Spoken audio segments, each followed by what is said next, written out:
এমবিস kitchen থেকে আপনাদের সবাইকে স্বাগতম জানাইছি। আজকে আপনাদেরকে তৈরি করে দেখাবো রুট পিঠা রেসিপি। আসুন দেখে নিই কীভাবে বানাতে হয়।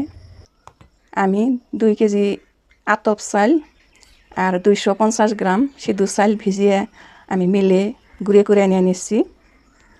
এখন আমি মশলা দিয়ে দিব। 1 চা চামচ মরিচের গুঁড়া দিয়ে দিচ্ছি, 1 চা চামচ ধনিয়া গুঁড়া দিয়ে দিচ্ছি, 1 চা চামচ হলুদ গুঁড়া দিয়ে দিচ্ছি, 1 চা চামচ জিরা গুঁড়া দিয়ে দিচ্ছি, হাফ চা চামচ গরম মশলা গুঁড়া দিয়ে দিচ্ছি, 1 চা চামচ লবণ দিয়ে দিচ্ছি, 1 চা চামচ কাঁচামরিচের পেস্ট দিয়ে দিচ্ছি, 1 চা চামচ পেঁয়াজ পেস্ট দিয়ে দিচ্ছি, 1 চা চামচ আদার পেস্ট দিয়ে দিচ্ছি, 1 চা চামচ রসুনের পেস্ট দিয়ে দিচ্ছি।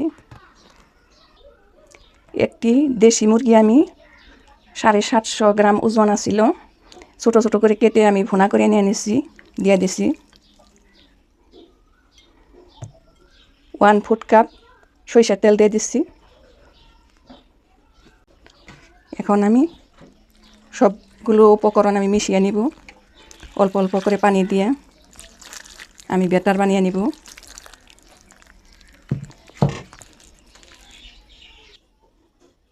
রুট পিঠার ব্যাটারটা আমার বানানো হয়ে গেছে।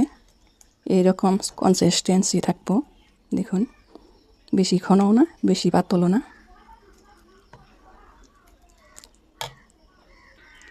এখন আমি এরকম একটা তাকারি নিয়ে নিচ্ছি।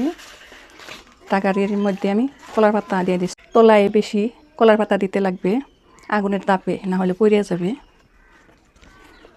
এখন আমি আরও কলার পাতা দিয়ে নিচ্ছি। এইভাবে আমি 4-5 পুরত কলা পাতা নিয়ে নিচ্ছি। এখন রুট পিঠার ব্যাটারটা আমি দিয়ে দিব।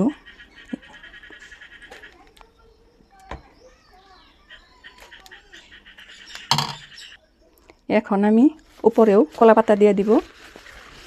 এইভাবে দিয়ে দিচ্ছি কলা পাতা। কলা পাতাগুলি আমি ভালো করে মুছে নিয়ে নিচ্ছি।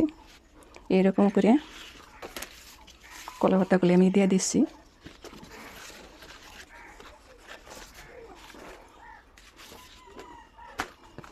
বেশি করে দিতে হবে, না হলে উপরে আগুন দিলে পিঠাটা পুড়ে যাব।